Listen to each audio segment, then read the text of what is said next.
back to my channel, and if you're new, welcome to my channel. Today's video is going to be a little bit more on the serious side and something I know I have never really talked about on my channel, and that is anxiety and depression and everything that kind of goes along with that. I do feel like this is such a serious topic and that it does need to be talked about a lot more. I know I talked a little bit about it on my live on Instagram with you guys, and you guys wanted me to make a video about it, so here we are. So I'm just basically going to be talking about my experience with this, and that kind of focuses on 8th grade all the way up to senior year. That is kind of when I battled with this a lot, and so I'm just going to get right into it and start the video. So you guys aren't super confused, I do have to give you guys a little bit of a backstory. A lot of you guys already know this, but my mom was a single mother, and we actually live with my grandma and my uncle, and they both played that fatherly role, and I really looked at my uncle as my father and my grandma kind of as a second mother. So when I was 4 years old, my uncle got diagnosed with brain cancer. So my entire life, I kind of lived in a hospital. That was normal to me.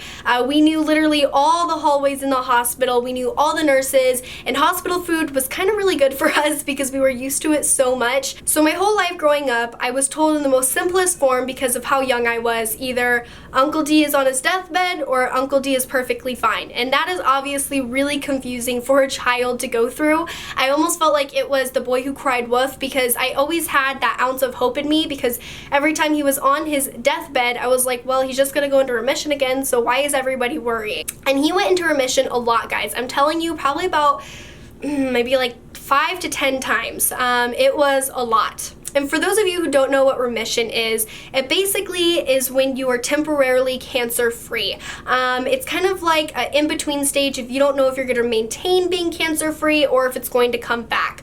For him, in his case, it just meant that the tumor stopped growing. So every time he was in remission, it was a huge celebration in my household. In 8th grade is when it got really, really bad. My uncle really was on his deathbed. And for me, I knew he was on his deathbed. I'm not going to say I was necessarily in denial, but I almost kind of was, because I thought, at least in my head, that everything was going to be better and he was just going to go into remission again. So along with this, at least my family believes this, that family is a lot more important than education, because education is always obtainable, whereas family isn't always going to be there. So a lot of the times I got pulled out of school and into the hospital with my uncle so that way we could spend the last moments with him. And guys, I never went to school. And I'm not saying I just kind of played hooky or anything like that. We literally were always at the hospital next to him. Like I said, my uncle was like my father, so it wasn't like a distant family member going through this, which still is really bad, but this was seriously like immediate family. He was my dad. We went to daddy-daughter dances, take my dad to donuts, I went to work with him on take your kid to work day, everything like that, and he basically helped my mom raise me alongside my grandma. So this was a lot to process at such a young age. So already there is where I feel like my depression started. I don't think it was a very heavy case of depression because, like I talked about before, I didn't really believe that he was actually gonna die. I just knew that he was very sick. And when you go through cancer, I'll make a whole separate video about this because I feel like it does need a more detailed video explaining it, but it's really hard. Chemo is a fucking bitch, guys. For lack of better words, it's a fucking bitch. A lot of the times he would be so upset and so angry because, you know, he'd be constantly puking, and chemo changes you as a person, in my opinion. And so me being so young, I didn't understand that. I didn't understand why Uncle D was so irritable and why every little thing now is making him so mad. So obviously along with this, I don't know my exact age, I'm gonna guess probably around 13. I wasn't just dealing with family problems. I was also dealing with school problems. Me not going to school, when I tell you guys I wasn't going to school, I'm telling you, I went to school probably about 3 times a week, and that is terrible, terrible, terrible, terrible. But somehow I did maintain my grades. I still was a straight A student, I still was all in my honor classes, and my goal was to go to a magnet school. So school was still very important, and I still upkept my grades. But because I didn't go to school, a lot of my teachers were getting really frustrated with me because they didn't really know behind the scenes what was going on. So whenever I did go to school, I got picked on by a lot of teachers because they thought I was just ditching school. They didn't really think that I took school seriously, and I didn't really want to open up to them or anything like that. So a lot of times I would go to school, I would get, oh look who decided to go to school today. Oh look, Alex wasn't too good enough to go to school today. Or everybody give a hand for Alex for finally going to school. And I'm telling you guys, this was by multiple teachers, and eventually made me not want to go to school more because I knew even if I was going to school, I was still basically getting slapped in the face. Previous to this, so 6th grade, 7th grade, I was super outgoing, guys. I made friends with a brick wall. I could talk to anybody, and I wasn't really filtered per se. I would be that loudmouth in school, class clown, or at least I tried to be class clown. I thought I was funny, and I would just be loud. That's like the best, I think I said it a million times. I was just loud, guys. It's just loud. And 8th grade really stopped that for me. I kind of had an issue with, of course, the most popular girl in school. I'm not really too sure why we had an issue with each other. She just decided to start picking on me, and obviously I wasn't gonna have it. So it just kind of went back and forth. There was never an actual altercation, and I don't really know what the root problem was. One day I just showed up into my first period, and she had a lot of her friends kind of, I don't want to say gang up on me, but they decided to all sit next to me and crowd around me, and of course the one friend I had in there was absent and just kind of shit talked me the entire day for no absolute reason. So that made school even harder because I felt I was so alone at school. I think 8th grade year was probably the hardest year for me, even when I was 17 and pregnant going to school, and I'll get to that a little bit later on. But 8th grade was extremely hard. And of course I had the queen bee second period, and so she also had to make that period living hell as well, and it got so bad and I felt so alone that I actually started hiding in the bathroom. So I would go to school those 3 times a week, and first and second period I would actually miss because I would be hiding in the bathroom because I didn't want to face it alone. And even though it seems super small, I mean, shit talking can only get you so far, it felt so big when I was 13 years old. I felt like the whole world was against me, of course, and all these hormones were going through me, and in reality it was just a couple of people. And I did have a really strong friend group that I had at the time, so I wasn't necessarily alone. I would say that it was my mind almost bullying me at that point because she was telling me I wasn't worth it, so my mind was like, yeah, you're not worth it, if that makes sense. And I feel like that's really where my anxiety and depression sprouted even more, because from that point on I stopped being as loud and obnoxious. I kind of just kept to myself because I almost felt like everybody now was judging me. And this continued to get worse and worse. It began to where I would take literally 3 hours to get ready, guys. I would put full makeup on every day to school, do my hair full, and it wasn't that I was vain or anything like that. It was honestly quite the opposite. I had so much OCD and I wanted to be perfect. So I remember standing in the mirror, and if one eyelash was off or something looked wrong, I didn't want to go to school on top of everything that I was dealing with at home. So it began an even bigger problem of the 3 days that I was going to school, I wasn't even doing that because I wouldn't think that I was good enough or looked good enough to go to school. I remember waking up in the morning and just crying because I didn't want to go to school. I started having anxiety attacks going to school. I would hyperventilate while my mom was driving me in. My mom didn't know what to do because if your kid is hyperventilating going to school, are you going to really push them to do that? It was just a really sticky situation, and my mom kind of thought it had everything to do with my uncle, which I won't say that. I do think a small portion of it was my uncle, but like I said before, my hope was already that he was going to get better. I feel like a lot of this was just kind of the drama that was actually going on in school. And of course, I didn't want to tell my mom about this because that would have just made her life harder. She was already dealing with her brother going through cancer. I didn't want to burden her with this. So I kept it in. I didn't tell anybody. I don't even think my best friend knew exactly what was going on. She knew that we had like beef, but I don't think she actually knew. And that's something I don't think a lot of people realize. Bullying doesn't have to be physical. It doesn't have to be somebody throwing you in a trash can. It could literally just be belittling somebody and making them feel like absolute shit. So middle school is over and I am so happy. I'm like, this next year is gonna be amazing. I actually got into the magnet school with my best friend. It was a law academy and I wanted to be a lawyer growing up at this point in my life. It's a clean new start. I don't have to be that shy girl anymore. I could actually come out of my shell and just be myself and love who I am. I decided to get into cheer, so I was in cheer, I was in student council, and I was in ROTC because everybody says the more involved you are in school, the happier you're going to be. So I was literally anything that I could get my hands into, I was that.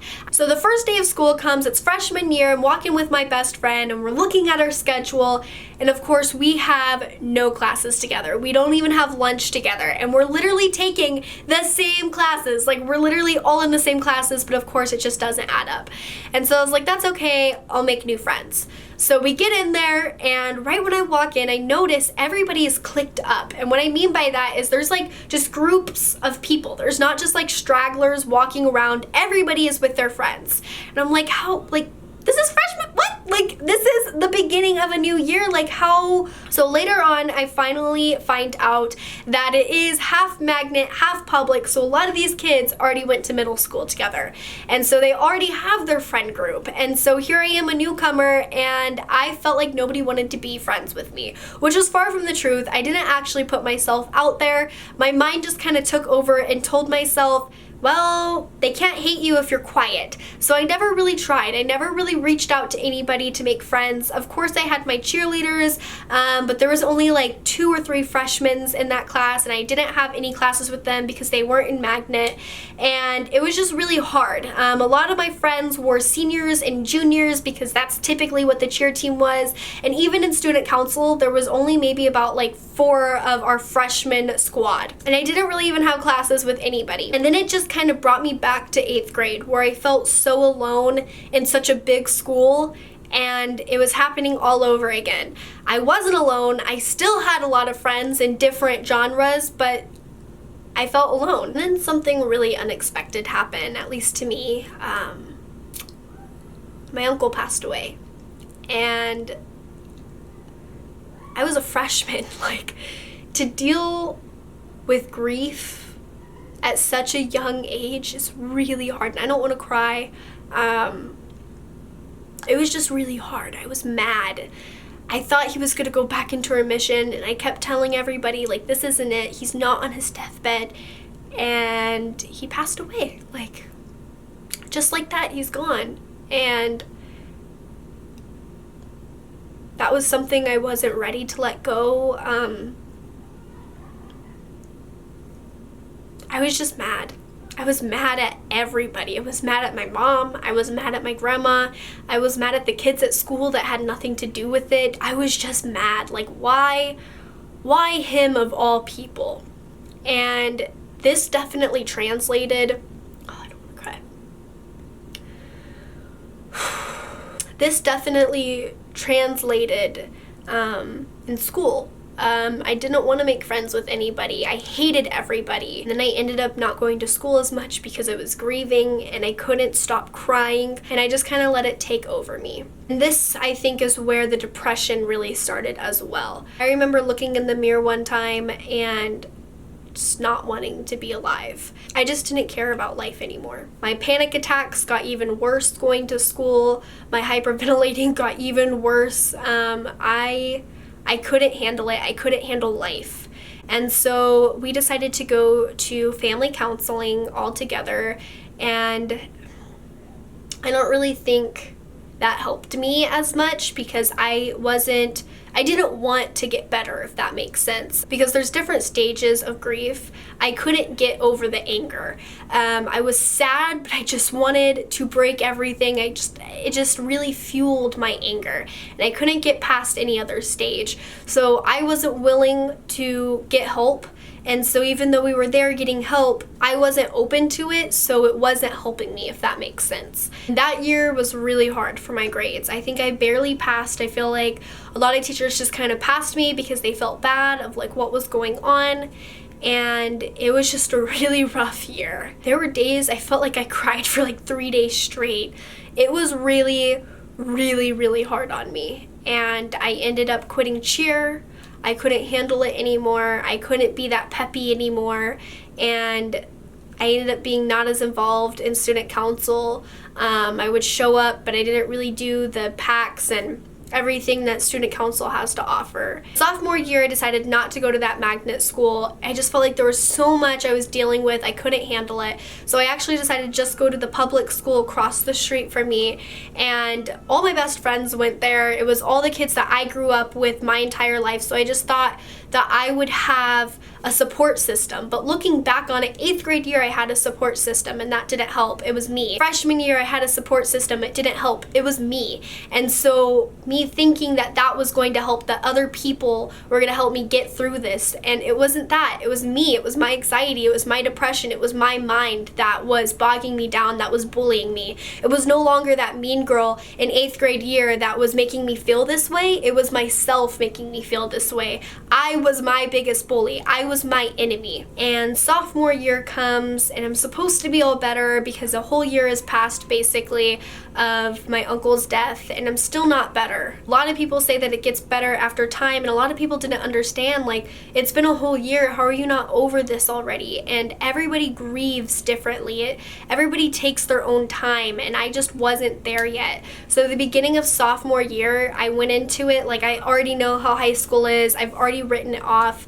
Now I hate school, and I don't want to go. And a lot of it was me still grieving, but I feel like a lot of it was just me. It was just me in my own head. I felt like everybody was judging me. I didn't get involved in school this time around, and I just didn't really show up to school that often, and there wasn't really a reason. I mean, you can say grieving because I feel like the beginning was grieving, but then I feel like I almost just got into a habit of not going to school. I mean, I've been missing so much school since 8th grade. This is all I've ever known, and I hate school, and I know I could get by without even going, and so that was just kind of my mindset. And then junior year comes around, and I realize public school is just not for me at this point in my life. I can't do public school. I'm not showing up enough to even make my grades at this time.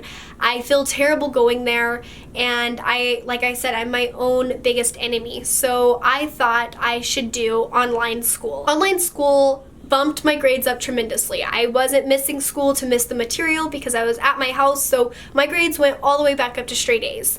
I was doing great, and I feel like online school really gave me that chance to find who I am and heal myself. I had time to think and figure out what I like and what my passion is in life, and I just had time to learn to love myself. I was able to not feel judged in my own home, obviously. I didn't have to deal with thinking, oh my gosh, well, they think that my eyebrows are off, or, you know, like just stupid stuff like that.